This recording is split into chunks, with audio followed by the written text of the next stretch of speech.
Foreign policy is never the theme of an entire day. How about that? And I think from a Republican perspective, it just goes to show how wrong things are going around the world. We think, obviously in August of 2021, we saw 13 of our best young men and women killed in that disastrous withdrawal from Afghanistan. We, of course, in the Trump administration, I was a part of the Abraham Accords team. We handed four historic peace deals over. Then you have Afghanistan fall. Then, of course, you have Russia, you have Putin invade Ukraine. And then last year on October 7th, we saw the horrific murders from Hamas invading Israel. And I'm sure we will get reminded tonight, 10 months later, we still have 5 Americans that are held hostage by a terror regime. Not only do you have the President of the United States with an former President of the United States with an attempted assassination over the weekend, as I've been saying for years, this isn't new news. The Iranian regime has active plots on U.S. soil against former President Trump, against my former boss, Mike Pompeo, Brian Hook, and other senior administration officials.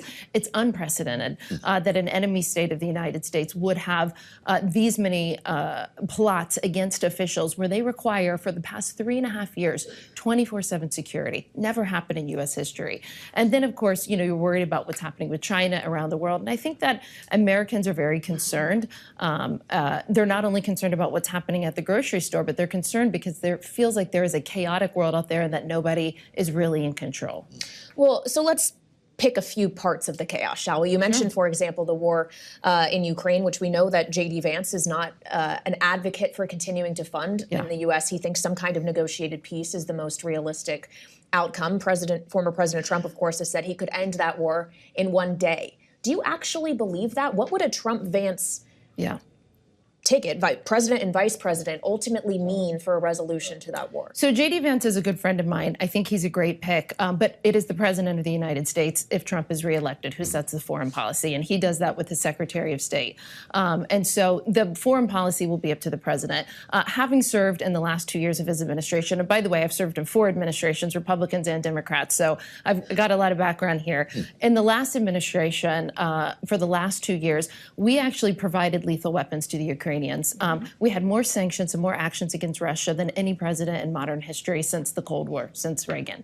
And so when you look, not only were we providing lethal weapons to Ukraine, we were renegotiating New START, we were sanctioning Nord Stream 2. This is an energy discussion that I know you guys have had on Bloomberg. Why does that matter? Because it's not like we're pontificating about what foreign policy would be. We know that we actually took a very strong stance against Russia and supportive of Ukraine in the last administration. Unfortunately, there's a series of probably 10 to 20 different deterrence failures from the Biden administration that led to where we are today. I'm one of those Republicans who are incredibly critical of the delay of weapons over the past 2 years. And listen, if you look at it from an economic perspective, we have, the truth is that the Russian economy is doing better than it was before the invasion. The initial sanctions tranche, and I spent years of my life at the Treasury as an analyst doing sanctions, the initial sanctions tranche that the Biden administration did with the Europeans was fantastic, but it was never followed up on secondary sanctions. We never took Russian banks off the market. We never prevented them from exporting oil and energy or from their minerals and mining. And so, even our LNG export ban in January, for example, we've seen billions of dollars, $21 billion just in 2022, that Russia gained from their LNG exports that they were able to use to fund their war machine. So the sad reality is they actually have figured out how to circumvent our sanctions, and they have this, what I call, supply chain of terror between Russia, Tehran, North Korea, and China, where they are able to resupply themselves from a munitions perspective with drones, ballistic hardware.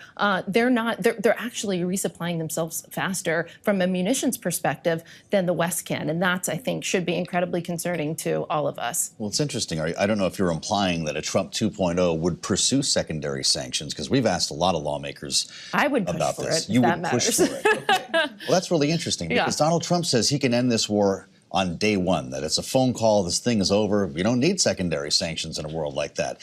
You've been in this game for a long time. Do you take a commander-in-chief seriously talking like that? Yeah, I mean, listen, I think he has there's no doubt, if you look at it from a policy perspective and not a rhetoric perspective, we were much tougher on Russia than the Biden administration But how do you was. end a war in one afternoon? Well, I mean, listen, we don't know if Trump is elected. We have no clue what we will inherit in January of 2025. So who knows what you're going to get there. So you'll have to deal with the situation there.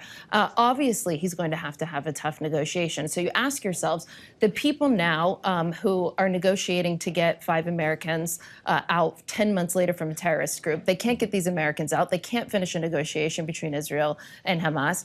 These are the people that you think will be better negotiators than we are. When we negotiated the Abraham Accords, sorry, I know the negotiators. I was a part of the team. I'd bet on the Trump negotiating team every day of the week. Who are you betting on will be Secretary of State as part of that team? I think that he has a ton of people to choose from. I don't know if these people are interested, but I will just tell you what I think. I think Rubio is incredibly impressive.